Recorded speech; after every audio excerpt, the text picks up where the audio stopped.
হাসিনাকে খেদানোর জন্য দেশের 24 তরুণরা মাত্র 36 দিন লেগেছিল। আপনাদেরকে খেদানোর জন্য 36 দিন লাগবে না, 36 ঘন্টা যথেষ্ট। আমরা বারবার করে একবার আওয়ামী লীগকে খেদাবো, একবার বিএনপি খেদাবো, আমাদের সেটা চাই না।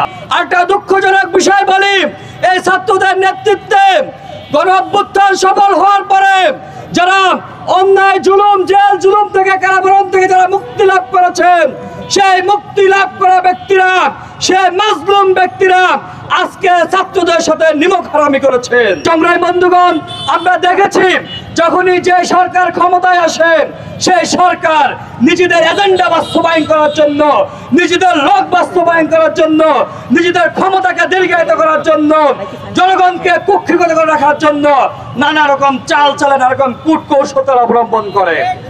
আমরা দেখেছি এদেশে 90 গণ অভ্যুত্থান সংঘটিত হয়েছিল, কিন্তু কি হয়েছিল? 90 গণ অভ্যুত্থান পরবর্তীতে এদেশের সর্বপ্রথম গণ অভ্যুত্থানের যে কমিটমেন্ট ব্রেক করেছিল এদেশের জাতীয়তাবাদী দল বিএনপি। কিভাবে? আপনারা দেখেছেন যে মাগুরার যে উপনির্বাচন, মাগুরার 2 আসনের উপনির্বাচনের মধ্য দিয়ে, ভোট কারচুপির মধ্য দিয়ে সর্বপ্রথম যে গণ অভ্যুত্থানের কমিটমেন্ট তারা ব্রেক করেছেন। আমরা দেখেছি এই যে নির্বাচন কমিশন, স্বাধীন নির্বাচন কমিশন গঠন হওয়ার জন্য কারা হচ্ছে, নানানভাবে হচ্ছেন, না হওয়ার জন্য কারণ নানানভাবে পায়তারা করেছেন, সেটা আমরা দেখেছি। আমরা দেখেছি কারা হচ্ছেন, আপনারা হচ্ছে ইন্টারিম গভর্নমেন্টকে নানানভাবে হচ্ছে চাপ দিচ্ছেন।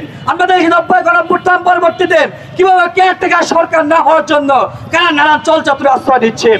আমরা দেখেছি কিভাবে কেয়ারটেকার গভর্নমেন্টের নিজেদের লোক বসানোর জন্য কিভাবে বিচার পদের বয়স বাড়িয়ে দেওয়া হয়েছে, আমরা সেটা দেখেছি। আমরা একটা কথা বলতে চাই, হাসিনা বারবার করে তার ক্ষমতাকে কুক্ষিগত করে রাখার জন্য এই যে সাংবিধানিক প্রতিষ্ঠানগুলো আছে, সেই সাংবিধানিক প্রতিষ্ঠানগুলা যে সংবিধানের নাম করে তার লোকজন সেখানে বসিয়েছে। আমরা একইভাবে দেখেছি বিএনপি বসিয়েছে। কিন্তু আমরা জানাতে চাই যে আমাদের যে গণ অভ্যুত্থানের যে অঙ্গীকার, সেই অঙ্গীকার আমরা বারবার করে বলেছি, সেটা শুধুমাত্র রাবণ চেঞ্জ করার জন্য নয়। আমরা বারবার করে একবার আওয়ামী লীগকে খেদাবো, একবার বিএনপি খেদাবো, আমাদের সেটা চাই না। আমরা বারবার করে বলতে চাই, এদেশের ছাত্র জনতা গণ অভ্যুত্থান 90 একটা গণ অভ্যুত্থান সংগঠিত করেছেন, 24 একটা গণ অভ্যুত্থান সংগঠিত করেছেন, কিন্তু আমরা 90 আমরা হতাশ হয়েছি। 24 যে জাগ্রত তারুণ নাম, তারা হতাশ হতে চায় না। আমরা দেখেছি আজকে বিএনপির নেতৃত্ব থেকে বলা হচ্ছে যে যদি নাকি স্বাধীন নিয়োগ কমিশন যদি গঠন করা হয় তাহলে নাকি নির্বাহী বিভাগের ক্ষমতা হ্রাস পাবে। আমরা বলতে চাই এটা আপনাদের আরেকটা দুর্বিসন্ধি, এটা আপনাদের আরেকটা কুটচাল।